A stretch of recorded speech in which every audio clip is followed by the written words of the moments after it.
Hello everyone and welcome back to the channel. For today's video, I am going to teach you on how you can export a Smartsheet to Excel. So, without further ado, let's begin. First, open your web browser and go to app.smartsheet.com and log in to your Smartsheet account. Once you're inside the main dashboard, put your focus on the left panel and click on Browse to open the workspace or the worksheet that you wish to export. Let's say I'm going to export this for example.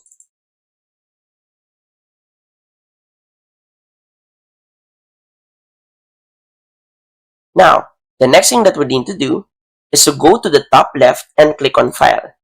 And then, from the drop-down menu, we're going to click on Export right here.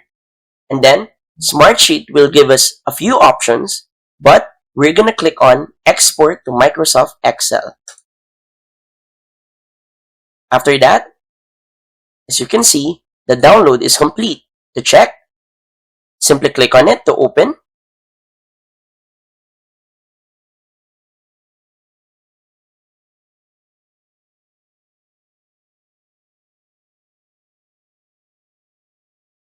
And as simple as that, we've exported a Smartsheet file to our Excel.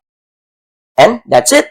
So, if you find this video helpful, please don't forget to click like, share, and subscribe to the channel for more helpful video tutorials. See you in the next video. Bye!